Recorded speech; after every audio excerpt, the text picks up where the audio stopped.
আচ্ছা বন্ধু, তুই একটা সত্যি করে কথা বলবি? সত্যি করে বলতে হবে? আচ্ছা বল, কি কথা? এই যে ইনস্টাগ্রাম, ফেসবুক এগুলোতে যে তুই পোস্ট করিস, নিজেকে সিঙ্গেল দাবি করিস, তো আসলে কি তুই কোনো রিলেশন করিস না বা কোনো মেয়েকে পছন্দ লাগে না তোর?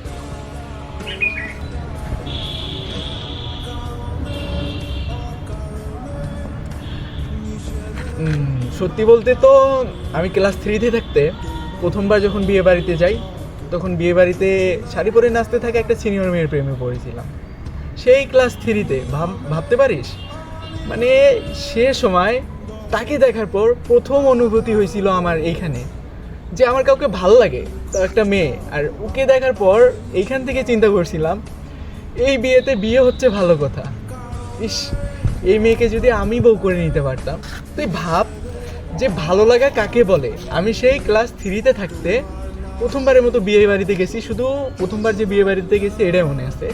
ওইখানে যেয়ে আমার প্রথম একটা শাড়ি পরে নাচতে থাকা একটা সিনিয়র মেয়ের প্রেমে পড়ে গেছি, আর বলিস ভাল লাগে না।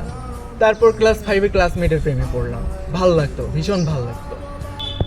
আবার হাই স্কুলে উঠে তেমন কাউকে পছন্দ হইতো না, মানে ক্লাসমেটও ঠিক সেরকম ছিল না যাদেরকে পছন্দ করব। জুনিয়রদের তো এমনিই ভালো লাগে না, কারণ আবার সে সময় ইন্টারেস্টটা একটু সিনিয়র আপুদের প্রতি ছিল। মানে সিনিয়র আপুরা এত কিউট হয় আর এত কেয়ারিং হয় যে আমার ওদেরকে দেখে মনে হইতো যে ইস, জীবনসঙ্গী হিসাবে যদি আমি এদের মধ্যে একজনকে পাইতাম।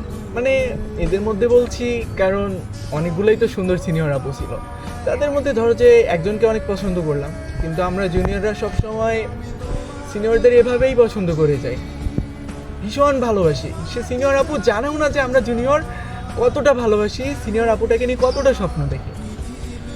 তো স্বপ্নটা ঠিক এরকম যে আমি যদি পারতাম তাকে একবার হলেও বলতাম ভালোবাসি, ভীষণ ভালোবাসি, কিন্তু এটাও জানি যে সে রাজি হবে না, সমাজ মানবে না বলে। আমি তার ছোট, তাকে বলা হয় না, দূর থেকে দেখে, দূর থেকেই ভালোবাসি। হঠাৎ করে যখন সে সিনিয়র আপুটাও শুনি যে তার কোনো এক বয়ফ্রেন্ডের সাথে পালিয়ে গেছে, সত্যি বলতে ভীষণ মন খারাপ হয়। মনে হয় যে আমার গার্লফ্রেন্ড, আমি যাকে এতদিন ধরে ভালোবাসতাম, সে আমার সাথে প্রতারণা করে নতুন করে আরেকটা সংসার পাচ্ছে। তো এমন ছিল যে সত্যি বলতে সিনিয়র আপুদের অনেক ভালোবাসতাম।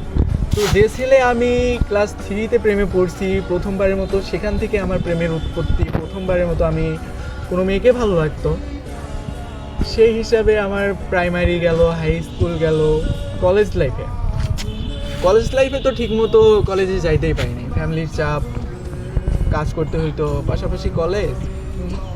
মনে হইতো যে কলেজ লাইফটাকে একটু এনজয় করি, বন্ধুবান্ধবের সাথে ঘুরি, কিন্তু বিশ্বাস করবি ফ্যামিলির অভাব দেখে আর পড়াশোনার কথা মাথায় থাকতো না রে। কলেজের ব্যাগ না নিয়ে টিফিন কারি নিতাম কাজে যাওয়ার জন্য, অনেক দূরে দূরে কাজ করছি, টিফিনে করে ভাত নিয়ে যেতাম, কাজ করতাম, সন্ধ্যা হলে বাসায় ফিরতাম। এরপর সে টাকায় নিজের ফ্যামিলি চলতো, আমি চলতাম, মাঝে মাঝে কলেজেও যাইতাম, কিন্তু কলেজে ঠিকমতো প্রেম করা হয়ে ওঠে নাই। আর আমি এখন একটা বিষয় বুঝতে পারি যে মেয়েরা শূন্য পকেটের কোনো ছেলেকে ভালোবাসে না, কখনো ভালোবাসবেও না। তাই চুপ হয়ে গেছি। কাউকে অনেকটা ভালো লাগার পরও আমি কখনো বলিনি যে তাকে ভালো লাগে। আমি জানি তাকে ভালোবাসার কথা বললে সে মানা করে দিবে, আবার ধর রাজিও হলো, কিন্তু কি আর করবি বল। আমি যে তার সাথে কথা বলবো, ফোনে রিসার্চ করার মতো টাকা থাকবে না, আমি যে তাকে একটু সময় দিব সেই সময়টুকু আমার কাছে থাকবে না। ধর অনেকে আছে না, গার্লফ্রেন্ডকে নিয়ে রেস্টুরেন্টে ঘুরতে যায়, তারপর ডেট করে, পার্কে যায়, মানে অনেক ধরনের অনেক কিছুই তো করে। সেখানে আমার সামর্থ্য ছিল অনেক কম, তাকে দেওয়ার মতো আমার কাছে কিচ্ছু ছিল না। এই অবস্থায় আমি কি করে ভালোবাসি বল? পিছিয়ে গেছি রে, কারো মন ভাঙতে চাইনি।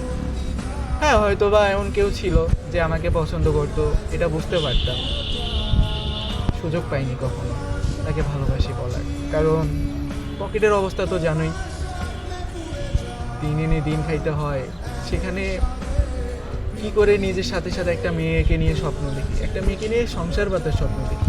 আচ্ছা যদি এমন হয় যে আমার অভাবের দিন কাটছে না, অথচ তার বিয়ের দিন চলে আসছে, ফ্যামিলিতে ভীষণ চাপ দিবে তাকে বিয়ের কথা, ও এসে আমাকে বলবে যে বাসা থেকে বিয়ের প্রেশার দিতেছে, তুমি কিছু একটা করো, কিছু একটা করো, আর কতদিন এভাবে থাকবা?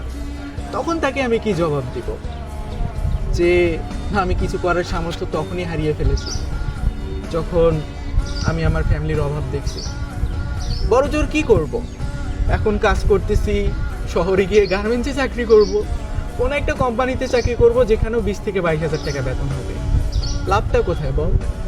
আমি তো আর তার বাবার পছন্দ করা সেই সরকারি চাকরিজীবীদের মতো হতে পারবো না যে তাকে ফ্ল্যাট বাসা দিব, সুন্দর একটা লাইফস্টাইল দিব। আমি গরিব, তাই ভালোবাসাটা আমার দ্বারাই আসলে হয়ে ওঠেনি। আসলে এটা ঠিক বলছিস, কারণ এখনকার মেয়েরা শূন্য পকেটে থাকা ছেলেদের পাশে থাকতে চায় না। যদিও দেখবি যে ছেলেদের কোনো একটা অভ্যাস দেখে মেয়েরা প্রেমে পড়ে, কিন্তু দেখবি কোনো একটা সময় এসে সেও চলে যায়। ওই যে একটা কথাই আছে না, অভাব যখন দরজা দিয়ে ঢোকে, ভালোবাসা যখন জানালা দিয়ে বের হয়ে চলে যায়, ঠিক সেরকম। আর আমি সিঙ্গেল এটা এই জন্য বলি যে আমার লাইফে যদি একটা মেয়ে থাকতো আমাকে বোঝার মতো, আমার শূন্য পকেটে আমার সাথে থাকার জন্য, বিশ্বাস কর ভাই, আমি প্রতিষ্ঠিত হওয়ার পর তাকে কখনো ছেড়ে যাইতাম না, সারা জীবন তার পাশে থাকতাম, আগলে রাখতাম, যত্নে রাখতাম। তো সবাই যেহেতু এখন বলে যে টাকাই সব, টাকাই সব, সেখান থেকে আমি টাকার দিক থেকে অনেক পিছিয়ে।